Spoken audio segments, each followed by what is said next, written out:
Have you ever noticed how a song can die at release, then turn into a giant because of one single movie or TV moment?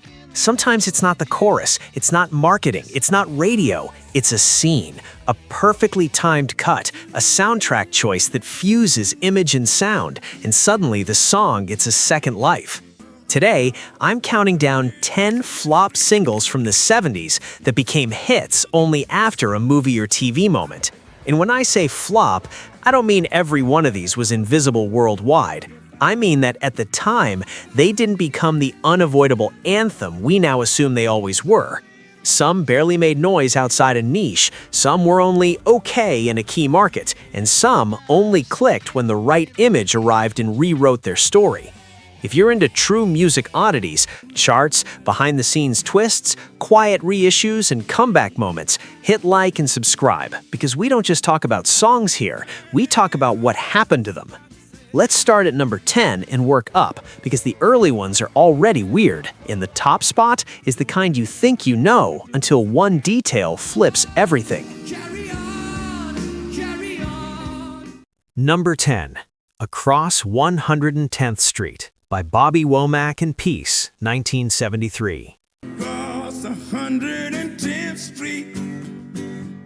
Some songs don't fail because they're bad. They fail because they land in the wrong place. Then, years later, they land in the right one. Across 110th Street is exactly that. It sounds like a classic, but at the time, it stayed outside the mainstream conversation. What makes it different is the emotional signature. It doesn't ask for your attention, it pulls you in. But in 1973, it didn't become that universal, everyone knows it anthem. It made the Hot 100, but nowhere near the top, and it stayed tied to a specific context more than a national obsession. Then the twist. Years later, a director famous for obsessive soundtrack choices places it in a film in a way that feels unavoidable. Suddenly, the song stops being a great old track and becomes that song, the one that defines mood, character, intention without explaining anything. And that's a pattern you'll see all video. When a movie or series picks a song, it doesn't just use it, it gives the track a second meaning. And that can be stronger than any marketing campaign. Number 9. Iron Man, Black Sabbath, 1971. Here's one of the funniest ironies in pop history. Iron Man became a pop culture shorthand, but it didn't begin as a massive radio monster. Back then, the band wasn't even playing the same chart game. Singles were almost secondary, and yet the song still made the Hot 100, just nowhere near the top. There's another twist. For years, people assumed the track must have been written because of the comic book hero, but Geezer Butler has been clear that the inspiration didn't come from that at all. In other words, the title looked destined for a connection before the connection even existed. Then 2008 happens, and the story becomes almost too perfect. The song is used in the Iron Man movie's end credits, plus it pops up around that franchise in other official ways. Suddenly, a whole new generation meets Black Sabbath through the film, and only later realizes the song is decades older. The effect is two-sided. Longtime fans feel the track get validated on a gigantic stage, and new listeners treat it like it was always an inevitable anthem, no remake needed, no trend required. Just the right name, the right image, and the right timing.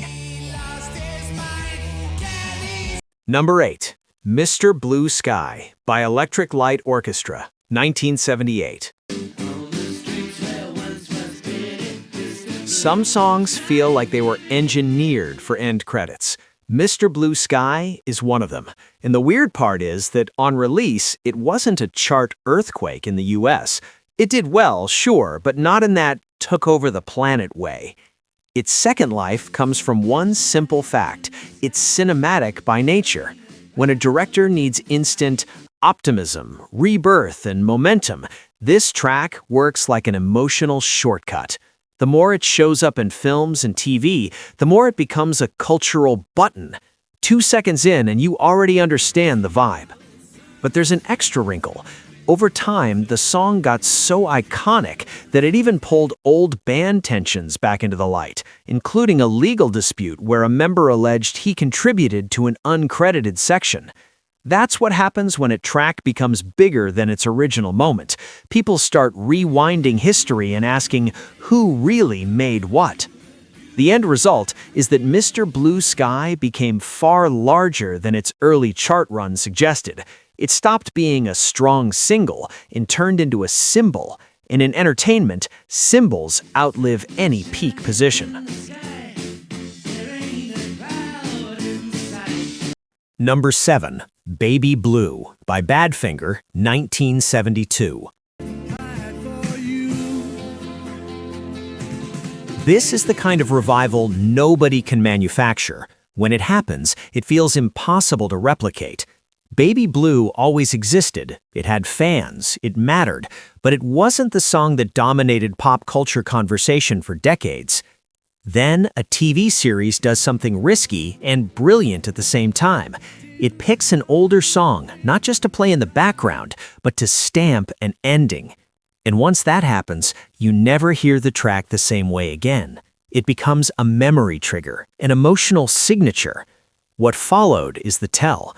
A 40-plus-year-old song surges in downloads immediately after the episode airs, climbing like it's brand new again. Suddenly, people who had never heard of the band are searching the title, tracing the origin, asking what happened, and falling into the rabbit hole.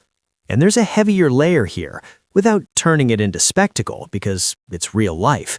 Badfinger's story includes intense behind-the-scenes conflict, money disputes, and long-lasting damage to the band's legacy. A moment like this can't rewrite the past, but it can reshape what the public believes the band was and what their music deserves to be now. Next up, a movie moment so iconic, it turned a merely solid single into a cultural shortcut for an entire era. Number 6. Old Time Rock and Roll, Bob Seger, 1979. This is proof that sometimes the hit isn't born in the music, it's born in the image. Old Time Rock and Roll did fine when it came out, but fine isn't the same as inescapable. For a while, it was just another strong single from a huge artist. Then, a movie creates a scene so iconic, it basically becomes a cultural reference point on its own. Suddenly, the song has a face, a gesture, a very specific energy. It stops being a Bob Seger track and becomes the song from that scene. Here's the part that makes it real in chart terms. After the film, the song was re-released and actually charted again. That's rare, because it means people weren't just remembering it, they were buying it again. There's also a human behind-the-scenes wrinkle. The song's writing credits have their own story, including discussion about uncredited lyrical contribution. Those details usually stay invisible until a song comes roaring back and the past gets re-examined under a brighter light. And if you think that's the peak of soundtrack magic, wait for the next one, because it literally became a bigger hit because a movie gave it a second chance. Number 5. Disco Inferno, The Tramps, 1976. Now we're in the textbook case of the song existed, it just needed the right movie. Disco Inferno had real life in clubs and on dance floors, but Ruling the Night is different from ruling pop radio. On its original run, it did big things on dance charts, but mainstream success was limited. And that's a classic disco problem. The version that destroys a club doesn't always translate to what radio programmers want. Then the switch flips. The right film, the right timing, the right audience. The song gets tied to a cultural phenomenon, and suddenly what felt niche becomes part of what the entire world recognizes as the sound of an era. And this isn't just vibe. The hard numbers back it up.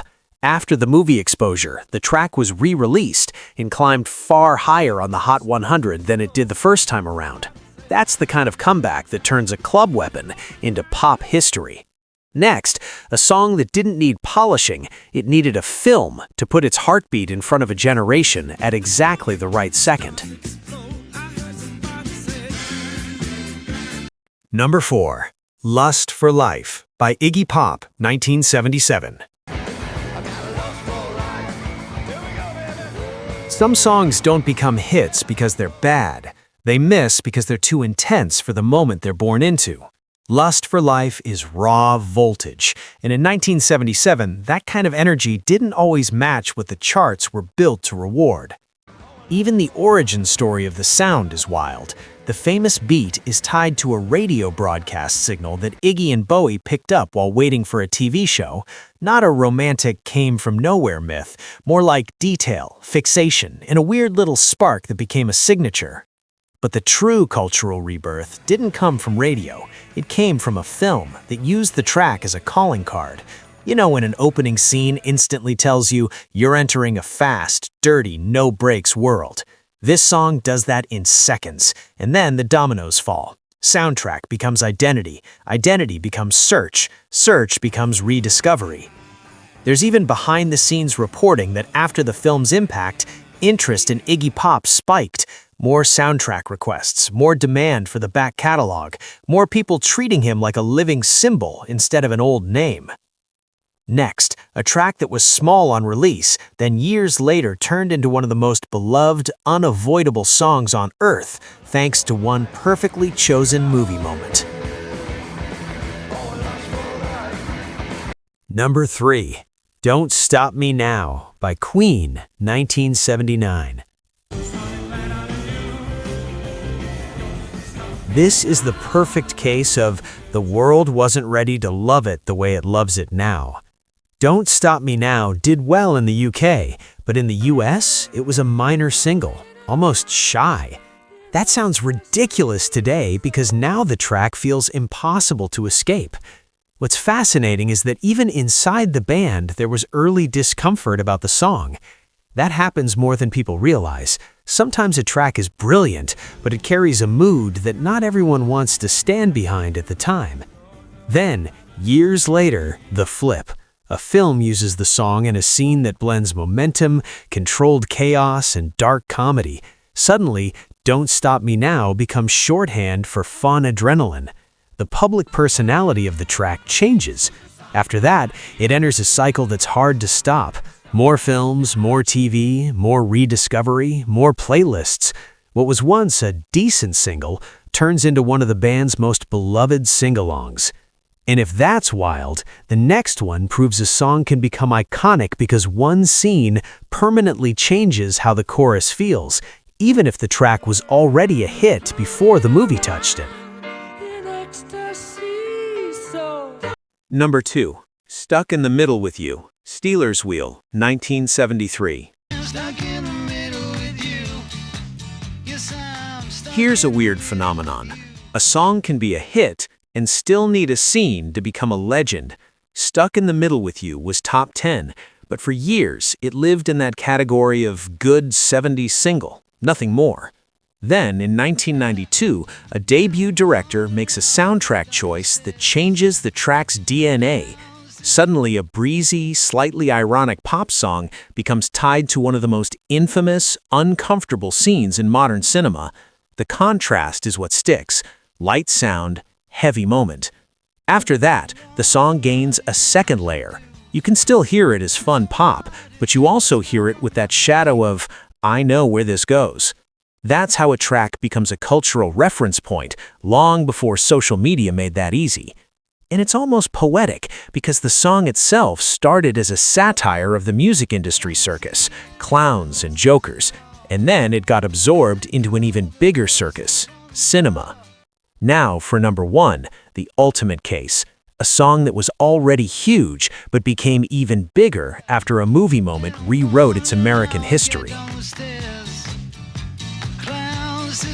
Number 1. Bohemian Rhapsody, Queen, 1975. This is the gold standard of the movie moment that changes everything. And here's the key detail. Bohemian Rhapsody was already huge in many places, but But in the United States, its first life wasn't the unstoppable cultural monster people assume when they look at its modern reputation. Then, years later, a film places the song in a moment so popular, so replayed, so quoted, that it becomes a cultural object all over again. It's not just nostalgia, it's reintroduction. A whole generation meets the song through that scene, and the rest of the catalog comes rushing in behind it. The effect was measurable. The track re-entered the Hot 100 after 16 years away and climbed to a higher US peak than it reached the first time. That's rare because it proves cinema didn't just revive the song, it changed its position in the market's history. And why does it work? Because the scene doesn't explain the song, it lets the song explain the scene. You don't need theory or context, you just feel it. And once you feel it, you replay it, search it, share it, buy it, and sing it. And in the end, the lesson is simple and kind of unsettling. Sometimes the song doesn't change, the context changes. A single that felt like just another release in the 70s can become massive decades later because one scene places that melody at the exact center of emotion. When that happens, it's not just nostalgia, it's a reputation rewrite. Today you saw how film and TV can turn a forgotten track into an anthem, permanently change the meaning of a chorus, or even push an entire band back into the spotlight. And the craziest part is how sudden it can be. One perfectly placed soundtrack choice, and the story becomes something else. Now I want to hear from you. Which one shocked you the most? The one you'd never heard of, or the one you swore was always huge? Drop it in the comments, because I read everything, and it helps this video reach more people who live for these real-life music twists. If you enjoyed this deep dive into 70s behind-the-scenes turns and comeback moments, hit like, subscribe, and turn on notifications, because there are so many more songs that became legends through accidents, disputes, wrong mixes, and one perfect moment on screen.